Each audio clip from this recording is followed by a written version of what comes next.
Hey everybody, it's Jonathan Fudge, Mr. Fudge with YT Events. We are here with Mr. Steele himself, trying to figure out a little bit of what's going on. And Steele, you were on season 5, yes? 6. 6, that's right. I talked to someone yesterday who was on 5, and I was on 6. I should know that. See, I forget these things. Okay, cool. So, and you do essentially solar power for cars, right? Yeah, we are developing portable solar charging kits that are kind of like roof rack mounted. Yeah, that's really cool. So one more thing to add to my list of when I get a Tesla. Yeah, right. That's really cool. So tell me, how did you get into that? Like, what got you started with? Yeah, I mean, it's oh, hold on, I'm just gonna put my light on here because I have this really odd glare coming from the It's morning windows here, so I'm getting some stuff on my side as well. So yeah, so it's an interesting story. I mean, I never wanted to be the startup guy. That was never my intention. I was working in the solar and battery space, and I had some spare panels laying around, and I'm like, hey, I wonder if I can charge my Model 3 with these panels and just take it to events or when I'm pitching different clients. And I kind of YouTube engineered something and threw it together, and people just kind of flipped out over it. And so I kind of got peer pressured from a few friends here in Austin that have startups, and basically they're like, you're young, you can afford to not, basically you can afford to like screw up, you can afford to fail, so like might as well try it now. And here we are, a year and like a month, year and 2 months later, and we're really trying to make it happen. And it's still super volatile and all that, but we've raised funds, we've got prototypes, we've got some engineers working for us, so it's really cool, really cool. that's really cool. So, and I love hearing your story and hearing about how you've gone through some struggles in your startup and stuff too. So is that something you're comfortable sharing?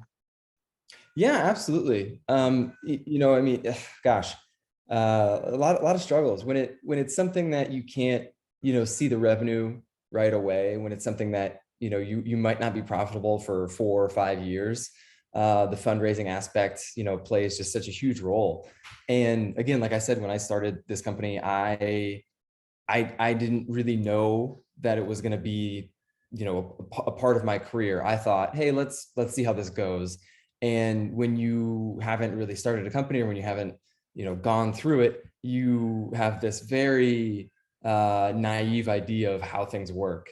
And I didn't realize that it was going to be 7 months or more of no salary. And then finally, you convince some investors to come in, and then you just have this totally different feeling about spending money because it's not your money and you like the people and they're believing in you. And so it is really, really tough. And the one thing that I did, improperly was when I set up the company, I basically went to Rocket Lawyer and was like, hey, form this company for me. Here, take my $500.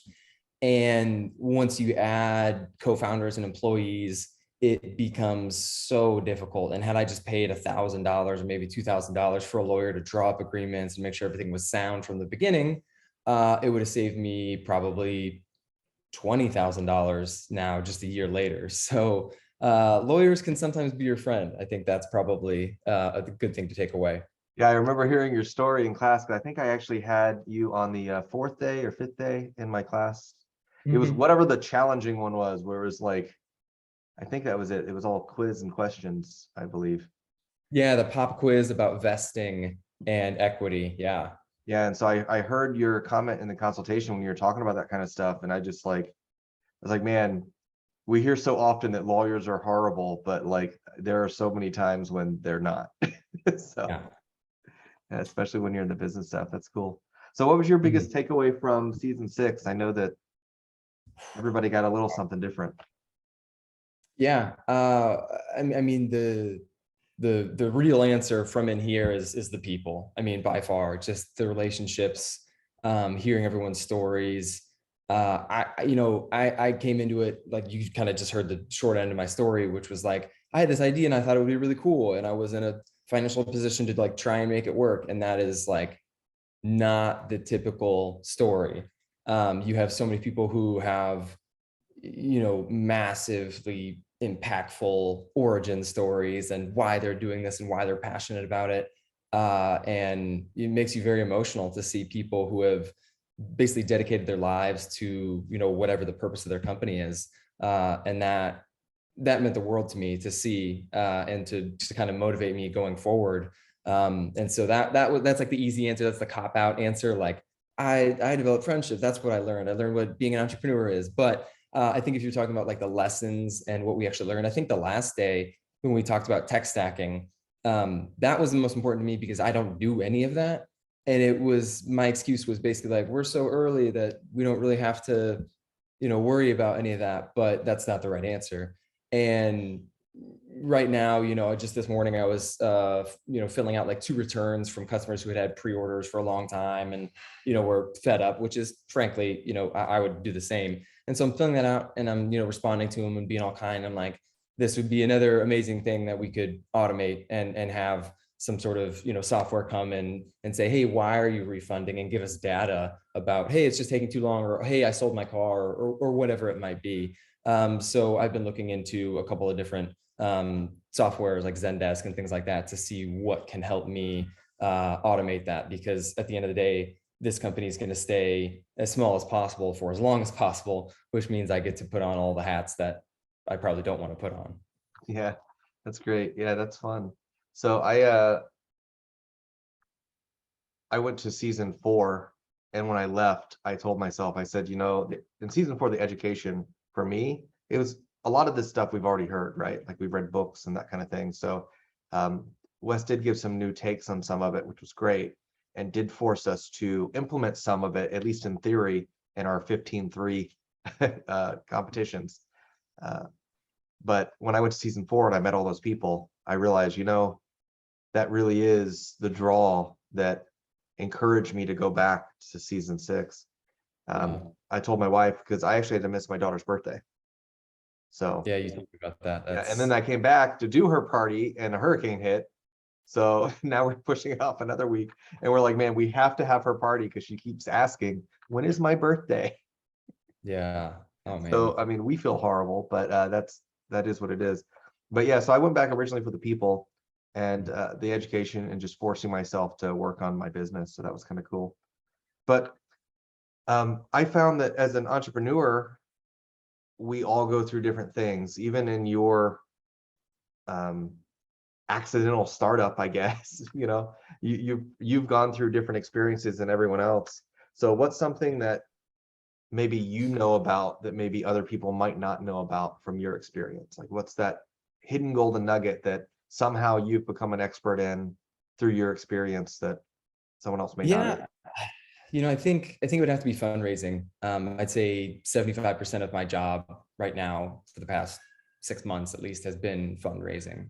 And there were so many people who thankfully on season 6 who were just like, I've never fundraised. I don't really think I'll have to, but I could do this if I got $50,000 or $100,000. They could open up a new food truck, or basically, hire some employees and scale the business in any way.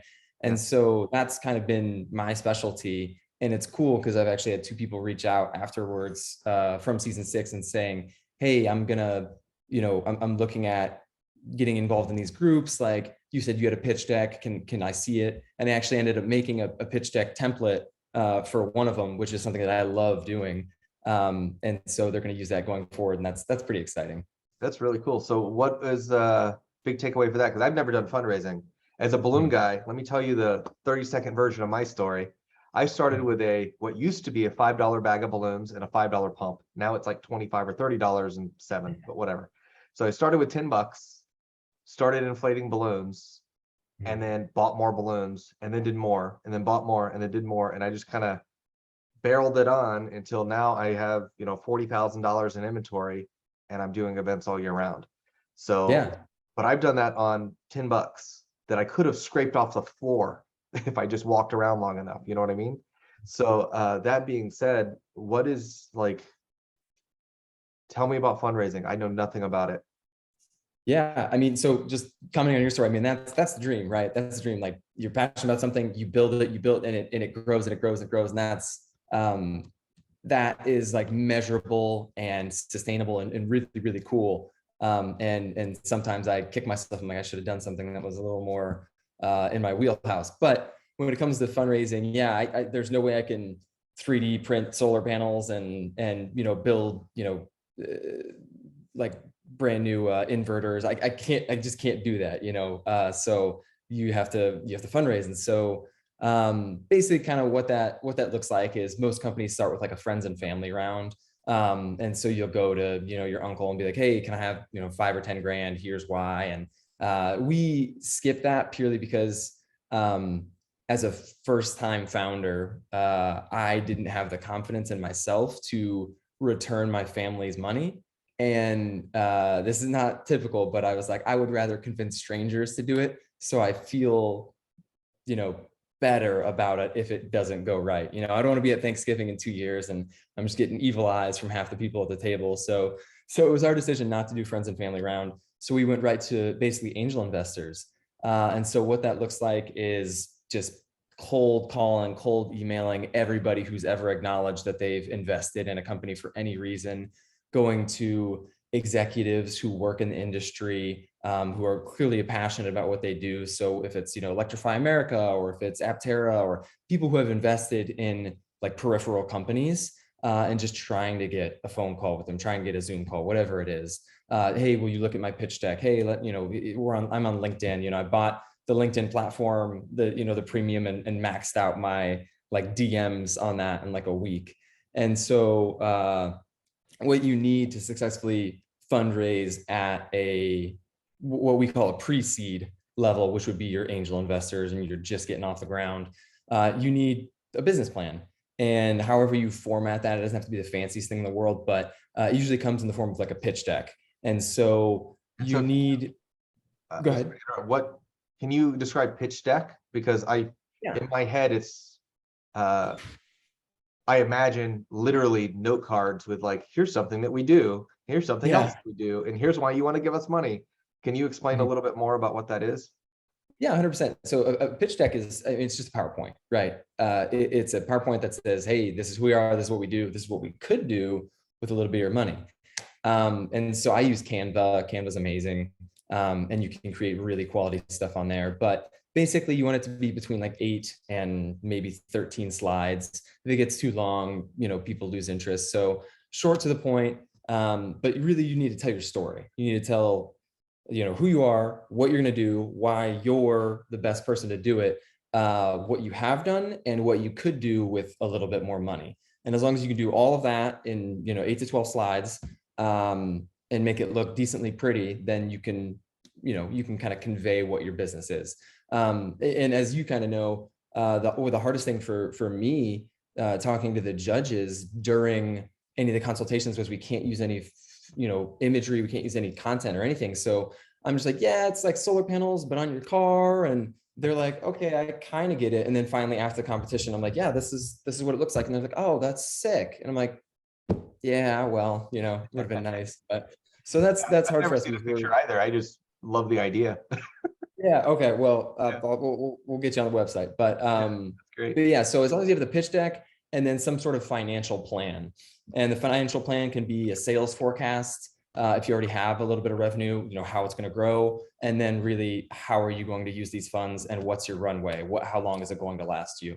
And if any of that looks, remotely solid, and you're pitching to the right people, you'll get some money. And it might be low, it might be, hey, I'll write you a $10,000 check, or, less, more, whatever, depends on how much you're raising. But that's how you kind of start to get the traction. And it is a long and really grueling process if you're pre-revenue. Once you have revenue, or, years of financial records and industry experience, is a lot easier. So if you ever needed to take on fundraising, I'm sure that you're the guy, so if anyone's going to put money into balloons or into events, they're putting it into fudge. That's cool. And I actually pulled up your screen here. So this is what you're talking about, right? Yeah. This is way slicker than I expected. It's not your boxy solar kit that, because I think what's on top of my house, which has got like the 2-inch by 4x8 or whatever it is, or 4x6. Yeah. So this looks super slick. Yeah, that's the goal. These panels are difficult to make, and the 3D molding is I like this too. So theoretically, like if I'm chilling for a barbecue or something, does that extend the ability to charge that? Yeah, so the extendable kit is just that. It's about 1,600 watts of additional solar. You know, a lot of people will be like, oh, you can play Pong on there. And I'm like, well, you'd be covering up the panels, so you probably don't want to do that. But basically, you know, solar, as you know, it's a square footage game, right? It's a surface area game. And so you just got to cram as much solar on there as you possibly can. And then while it's parked, if you can deploy more in a convenient fashion, then that's really what you have to do. So this was our original concept here, which we've been refining, and ultimately we're going to market with both of these products and then an additional product as well. So I know this is not exactly accurate, but I'm going to ask it anyway. So what is the rooftop as far as miles per hour of charge versus the pops out? Yeah. So we like to rate it as like miles per day. So if you drive to work at 8 a.m. and you get off at 5, the rooftop would give you right around 16, and that's like a real world numbers, miles of charge. So if you're a short commuter, it's perfect for you. We're actually working on a kit right now that it's basically the rooftop, but there's 3 panels and they're layered, and then you can slide one to the front, one to the back, and so you're basically tripling your existing range. And so that's something that we're really excited about. So instead of coming out of the trunk, it comes out of the top onto the front and back. Exactly. So it'll be stacked, and then it'll be on a slide system. You can just pull one to the front, one to the back when you're parked. And I live in Florida, so not only do I have more sun, that would cover the window and help probably stop. Exactly. Yeah. Dual purpose. Keep the car a little cooler. Yeah. So that's cool. I actually, that's really cool. So this is great. I'm going to jump off of the screen here so we're not just all over that. But yeah, that's really cool. So yeah. So first of all, love what you're doing. And I'm sure that's why you're getting so many investors too. Like you've got the sexy appeal of charging a car and looking good, right? So yeah. The electric vehicle, the solar, like that's all super popular right now anyway. So that's really neat. So but yeah, so as far as your pitch deck, your angel investors, that was the first set that you went after. And those are people basically anywhere in the industry that you're trying to pitch to. And then have you started another round of funding yet too? Is that? Yeah, so it will officially launch tomorrow morning. And we're doing a crowdfunding round, which is totally different, completely different skill set. And we're using a kind of like a white glove crowdfunding service called Micro Ventures. And they've helped us with a lot of it. Frankly, like getting a Form C from the SEC, which is kind of the regulatory steps you have to go through to crowdfund, is an exhausting process. I mean, it's taken us like 4 months. Wow. And it's just SEC document after SEC document, and then they, financial review and audits, and then they get to the final point, I think the final review, and they basically just go into your work history, and they have to, dig and, basically unearth all these contacts from your past to make sure you're not doing something illegal, or you haven't done something funky. So I was having to call like a manager from like an Under Armour store I worked at as like a senior in high school, because it was technically on my resume, and I'm like, wow, okay, we're gonna erase that one after this. But it's a really exhausting process, and it's a total gamble. Like crowdfunding, like they're saying, yeah, it's a cool idea and people can easily grasp it. They're like, yes, solar panels on an EV, that totally makes sense. But will people put their money where their mouth is? We'll find out shortly. But yeah, that's a whole different can of worms and different skill sets. So we're excited to go through this process and learn, but it is risky. Wow. And the SEC is the Securities and Exchange Commission. Mm-hmm. And their job from the government is to protect investors, right? Right. So you see headlines a lot with like Elon Musk, when he said he was going to take Tesla private at 420, he got in trouble with that. It's misleading shareholders. I think just yesterday, Kim Kardashian got a nice $1.5 million fine from them for promoting some crypto that like doesn't even exist. It's necessary. It's definitely necessary. But when you're super small like us, it's just, you get put through the ringer and you're like, I don't even have anything to hide yet. Like, we're not even there. That's wild. That's cool. So, and assuming the crowdfunding thing goes well, which I assume it would, because again, just the sex appeal of your product, like it's just awesome. And I think it's something that's going to be eventually on every car, probably built into vehicles at some point. So I think that's really cool. But after the crowdfunding, is there another step to investing as well before you? Yeah, so this crowdfunding round, if it's successful, will get us through kind of like our first phase of manufacturing and like pilot deliveries, which is, you know, obviously crucial. From there, you're looking at a much bigger raise. So at that point, okay, we're doing what we can do, and we can continue to do like small batch, like 500 units or less of manufacturing, and you know, maybe be profitable there.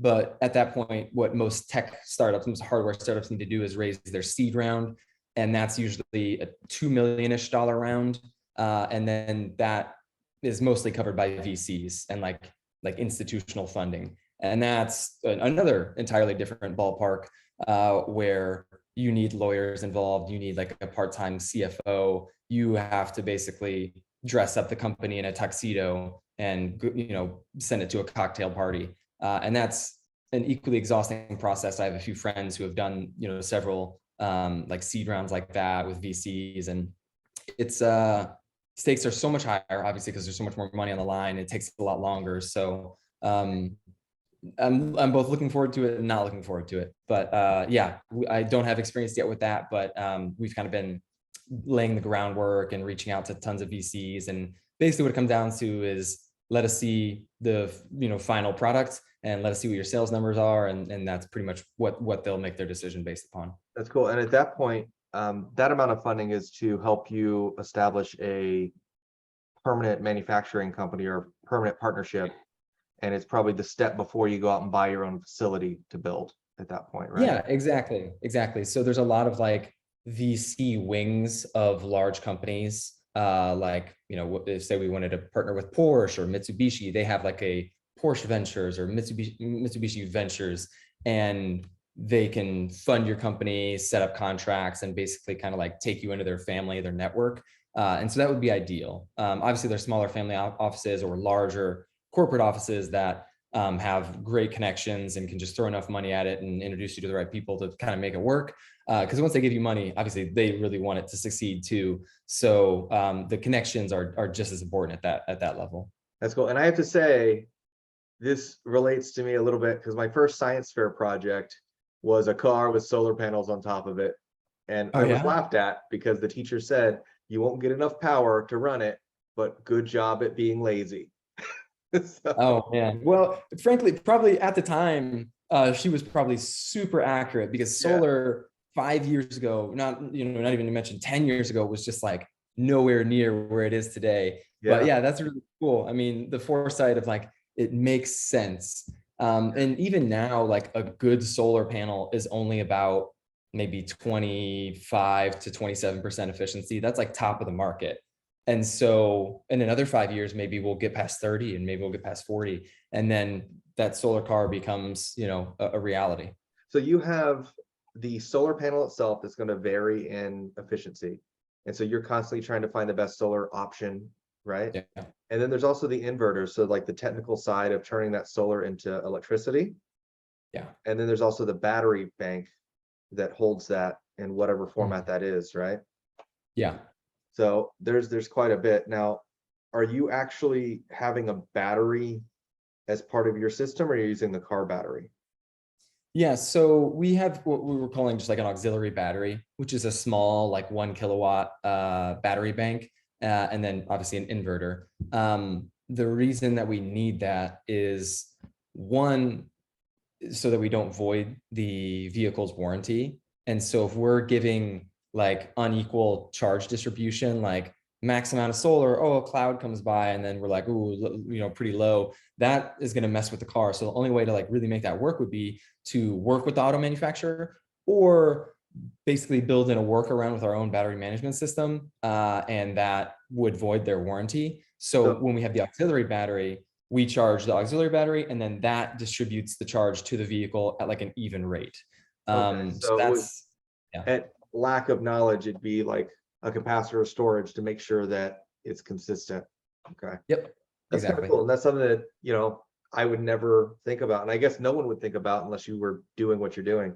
Yeah. So that, It's obviously less efficient, right? Because every time you transfer battery or transfer energy and store it, you lose some in the conversions. But at the end of the day, this is product one, and we're looking at where will product five be when we have the money and funds and partnerships to integrate it perfectly with the vehicle. and obviously it's like making a lot of assumptions, but if Tesla calls you up tomorrow and Elon says, hey, we're gonna put this on all our cars, they could do it Yeah. directly into the car, right? And Oh, not absolutely. Yeah. I mean, it'd be a dream to have a partnership like Tesla, but frankly, I don't think that will happen. They're very in-house. They're making robots yeah. and all kinds of crazy stuff. I So we're gonna know, do. but I can dream for you a Yeah. little bit. So Yeah, oh, absolutely.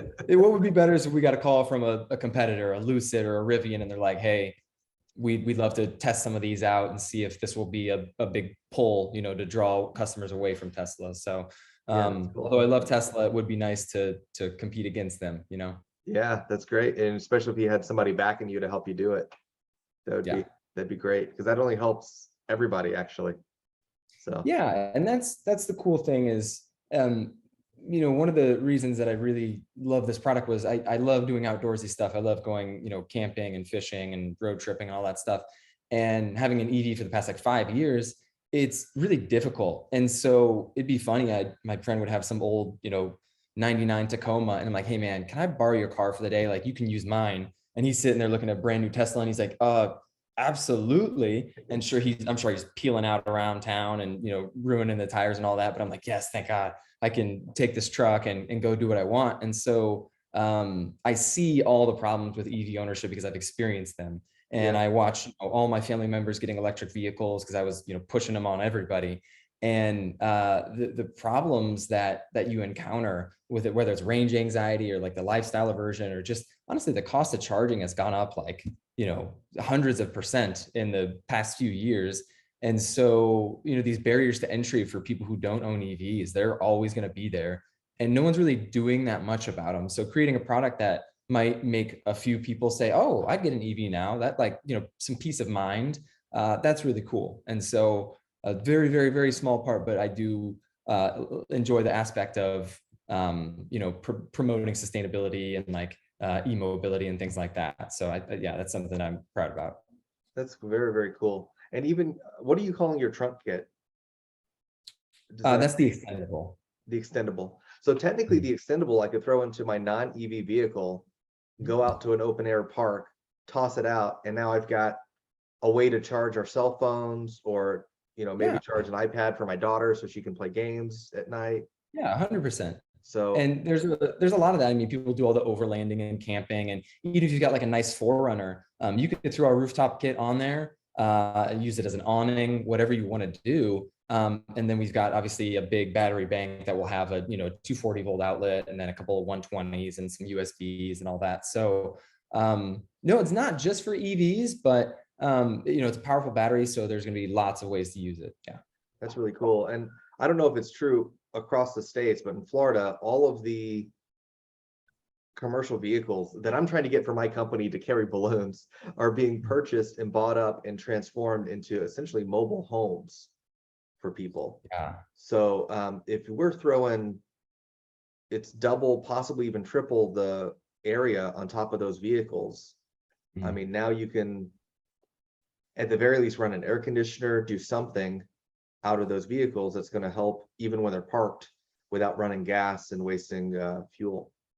Yeah, 100%. And that's like a big market for us to get into in the future, is switching from business to consumer to business. And you've got your Amazon vans that they bought 200,000 electric vans from Rivian, and you've got the USPS saying they're going to electrify by like 2026, but I'm sure they're going to be super late because it's the government.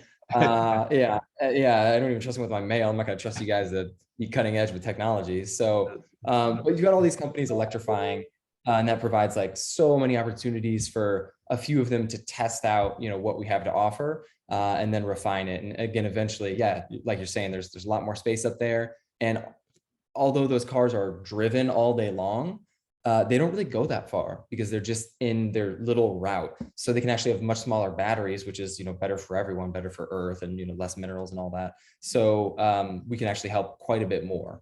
Yeah, and a lot of them park in open parking lots over day and night too. So That's really cool. Well, hey, so is there anything that you want to share to anybody specific? Is there any message you want to pass to the world?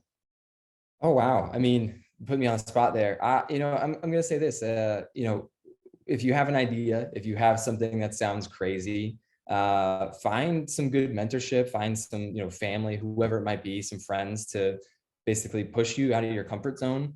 Because I think that I could have gone down, the kind of sales rabbit hole the rest of my life and just been a happy guy and felt content, or maybe I wouldn't have. Maybe at some point I would have looked back and said, I wish I would have tried something different. So try something different and find other people who are also trying something different. And if it's a group of 60 of you for a week in some, absurd co-working space in Kansas City, find your community of people who are going to make you feel like you're doing the right thing and you're on the right track. And it's pretty magical to come full circle and look back and, basically see this roller coaster journey of emotion and, turmoil and success. And, it's pretty euphoric if you can get to the end of it. And I'm a long, long way from the end of it, but just the little victories are sweet enough to make me happy that I've kind of chosen this route. So I encourage more people to do it and more people to try and change the world, even if it's something super, super small, like making electric vehicles a little more green. So yeah, that's my pitch. That's very cool. Well, hey, thanks so very much. I appreciate it. We're gonna let you go and I'll stop recording, but appreciate it. You have a good day and I'll see you soon.